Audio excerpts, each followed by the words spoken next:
Salut tout le monde, salut les monégasques, bienvenue pour un nouveau débrief. Alors aujourd'hui on va parler de la 18e journée de Ligue 1 et la réception de Lorient. Alors je ne vous fais pas un dessin, la situation est un peu catastrophique en ce moment. La saison est en train de virer au cauchemar parce que Monaco n'arrive plus à gagner un match. Monaco a 40 000 blessés, Monaco a 40 000 suspendus, Monaco a un président qui ne veut plus mettre d'argent parce qu'on est en pleine crise économique dans le football.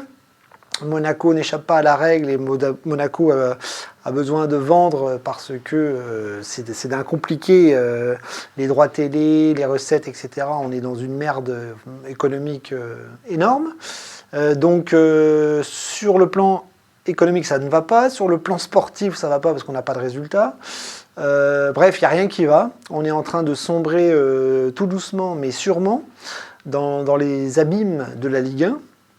Et pour cette réception de Lorient, on était dans le même contexte avec toujours autant de blessés et toujours autant d'incertitudes. Même si on avait gagné le match de Coupe de France quelques jours avant, on avait donné une image absolument pathétique de notre club en galérant contre Orléans mais en s'imposant presque par miracle.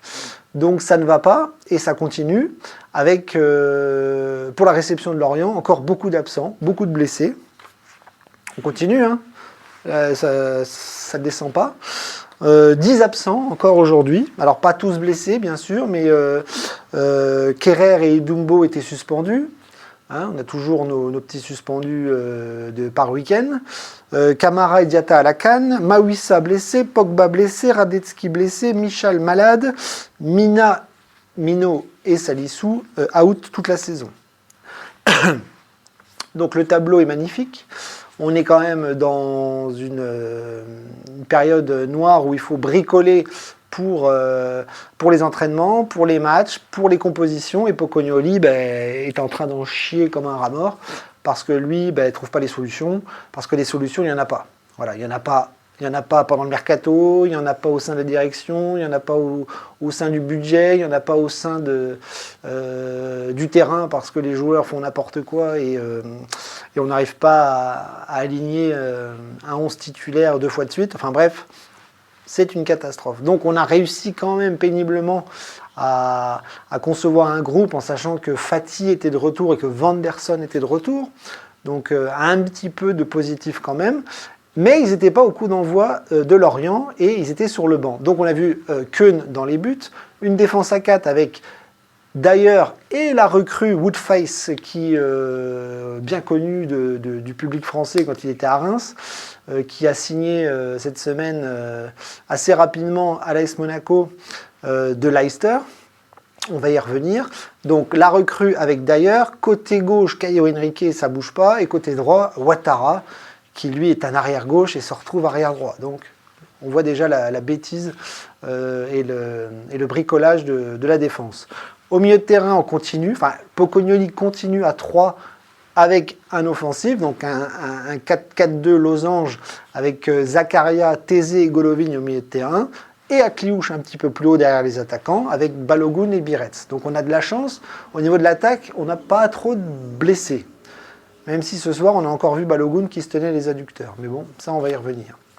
Donc un 11 pas si dégueulasse que ça, mais un petit peu bancal ici et là, en sachant que nos joueurs, quoi qu'il arrive, ne sont pas performants, puisqu'on a une défense un petit peu apathique. On a un milieu de terrain créateur qui ne crée rien du tout, un Akliouche qui est dépressif, et 2 attaquants qui n'arrivent plus à mettre un pied devant l'autre. Donc, on s'attendait à pas grand-chose, et ça n'a pas loupé. On a perdu, encore une fois. Donc là, ça y est, hein, on y est. La Ligue 2 nous attend. Donc l'objectif maintenant, c'est le maintien quasiment, parce qu'on est parti pour jouer ça. Puisque ce qu'on a vu ce soir, c'est le symbole d'une équipe qui est en train de lâcher, de craquer, de couler absolument de toutes parts. De toutes parts. Donc pas de réaction. Pas de prise de conscience, pas de révolte, et donc on a une équipe voilà, qui est en train de sombrer, de couler, et on a vu ce soir tous les problèmes d'avant qui continuent.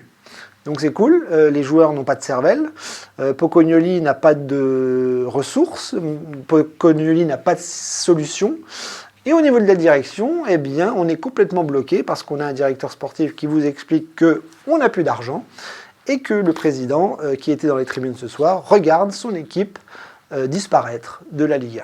Voilà, un grand club comme Monaco qui est en train de disparaître un petit peu comme à l'époque où lui est arrivé. Donc le match, on va le résumer rapidement. On a vu une équipe en première mi-temps qui était assez pathétique, assez faible, assez maladroite, assez lente. Et derrière, c'était vraiment le strict minimum.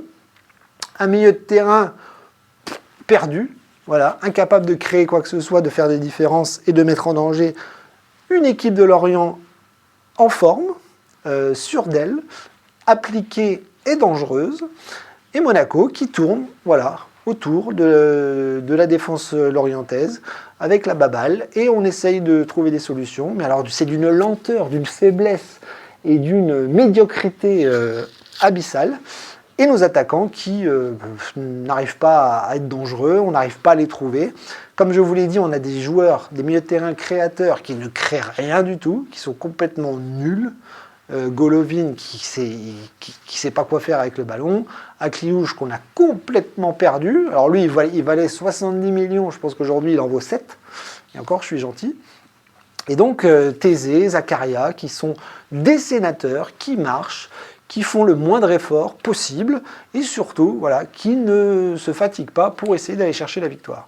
Donc on se dirige à la mi-temps avec un 0-0, avec une prestation monégasque d'une faiblesse terrible, vraiment un petit niveau, et à ce rythme-là, on se dit, comme d'habitude, l'équipe adverse va nous surprendre, va nous piéger, et va nous faire mal en deuxième mi-temps, surtout si on ne réagit pas.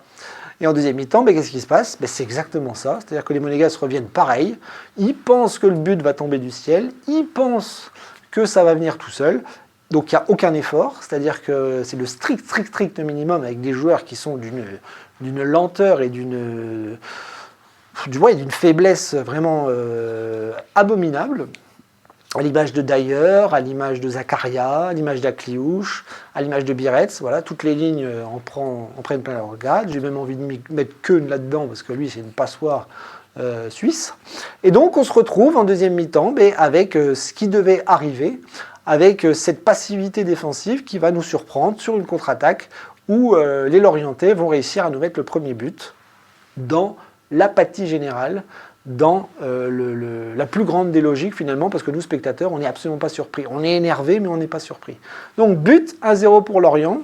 Monaco réagit plus ou moins derrière avec des changements qui vont impacter un petit peu le cours du match. Fati et Vanderson qui vont rentrer, et Fati va égaliser. Voilà, assez rapidement. On va avoir une occasion où le ballon va arriver côté droit, centre vers Fati qui va se louper dans sa frappe et qui va reprendre le ballon derrière pour la mettre au fond. Et derrière, après avoir fait le plus dur, revenir au score, égaliser. Patatras, l'équipe de Monaco s'effondre, va en prendre un deuxième, un troisième, et va être incapable de réagir, d'aller tuer le match ou de donner l'impression de vouloir faire mal à son adversaire. Donc c'est mort. Monaco perd 3-1, baisse les bras, baisse la tête, baisse tout ce qu'il y a à baisser, presque le pantalon, pour bien se faire empapaouter. Restons polis. Et donc Monaco continue sur sa digne saison avec tous les défauts défensifs, offensifs, la maladresse offensive, la tristesse défensive à l'image d'un Dyer qui offre 2 buts, un vétéran. Le mec, il a 55 ans, quoi. Il avance pas. Même Maripane était plus rapide. Donc voilà. Une prestation défensive pitoyable, une prestation offensive pitoyable, un milieu de terrain pitoyable, un gardien pitoyable, un entraîneur pitoyable, une direction pitoyable. Notre club est pitoyable. Et là, clairement, on est parti pour jouer le maintien en Ligue 1 comme on l'a vécu il y a quelques années. Et ça, c'est des années sombres, catastrophiques, angoissantes, parce que Monaco ne sait pas jouer le bas de tableau. Et là, on y est. Donc, qu'est-ce qu'on fait? Qu'est-ce qu'on fait? Parce qu'aujourd'hui, personne n'a les clés pour nous sortir de là. Ni les joueurs, ni l'entraîneur, ni la direction, ni le président. Donc on fait quoi? On fait quoi? Ce soir, on voit le président au côté du prince Albert qui regarde ça avec la mine déconfite. Mais le mec, il a compris que c'est lui qui avait les clés du camion. Alors j'ai compris que Monaco est dans une grande problématique parce que le fair play financier est en train de vouloir nous couper la tête, comme à tous les autres clubs de Ligue 1 hormis le PSG. J'ai compris, il faut vendre, il faut des rentrées d'argent énormes pour s'en sortir. Mais les gars, vendez les joueurs si vous n'avez pas le choix. À Cluj, vendez-le, peut-être moins que ce que vous en attendez. Là, c'est tout. Vendez. Mais derrière, il faut acheter. Et c'est ce qu'on ne sait pas faire. Parce que Skoro, il est nul. Et là, on est dans une vraie merde parce qu'on a de l'incompétence au niveau de la direction. Alors peut-être qu'il sait gérer les comptes. Mais il est quoi, Skoro? Directeur sportif. Sportif. Et le sportif, c'est zéro. Que dalle, que chi, pot de zob, nada. Il n'y a rien. Il n'y a rien. Depuis qu'il est arrivé, il n'y a rien. Alors j'entends sur les réseaux, les qualifications en Ligue des Champions successives. Mais putain, c'est le minimum. C'est la base. Monaco, sur le podium de Ligue 1, c'est la base. C'est la base. C'est pas exceptionnel, c'est normal. Et c'est quand on n'est pas en Ligue des Champions chaque année que là, c'est anormal. Que c'est là qu'il y a un problème. Et là, cette année, c'est le pire de tout. C'est-à-dire que c'est la descente aux enfers. La descente en Ligue 2. Parce que c'est exactement tous les symptômes d'un club qui va lutter pour ne pas descendre en Ligue 2. Et on s'appelle l'AS Monaco. On n'est pas Metz. On n'est pas Auxerre. On n'est pas des clubs qui savent jouer le maintien. Nous, on est un grand club qui est en train de s'effondrer, disparaître, en train de couler gravement. Et il n'y en a pas un qui arrive à trouver une solution. Et ça, je suis désolé, mais c'est hyper inquiétant. Donc on fait quoi? On regarde le bateau couler? On regarde le Titanic s'effondrer en disant bah, écoutez, restons dignes, coulons, et puis voilà. Et puis on va retourner en Ligue 2. Et puis en Ligue 2, il va se passer quoi? Dépôt de bilan? Ribolovlev qui s'en va comme il est arrivé? On va faire quoi? On va retrouver un petit actionnaire, un mec qui va mettre de l'argent et puis qui va essayer de nous faire remonter du jour au lendemain. Ça se passe plus comme ça. Le football, il a changé et ça va être très très compliqué. Franchement, à entendre Skoro, on est à limite comme le CSE dans Ardennes, quoi. C'est-à-dire si on vend pas, on va finir en Régional 2, quoi. Wow, mais les gars, inquiétez-vous, réagissez. Tous, autant que vous êtes, joueurs, dirigeants, présidents, faites une réunion, faites quelque chose, mais bougez-vous le cul, parce que là, ça va mal, ça va très très mal. Et si on ne sort pas de cette spirale-là, ça va très mal finir. On connaît le foot, nous les supporters, on sait comment ça va finir. On n'est pas à l'intérieur du club, certes, on ne donne pas des leçons à chacun, mais on tire la sonnette d'alarme, parce que on a tous les feux qui sont au rouge. 30 000 blessés. Plus d'argent, des joueurs qui baissent la tête au moindre faux pas, des joueurs qui ne courent pas, des joueurs qui n'avancent plus. Il n'y a rien.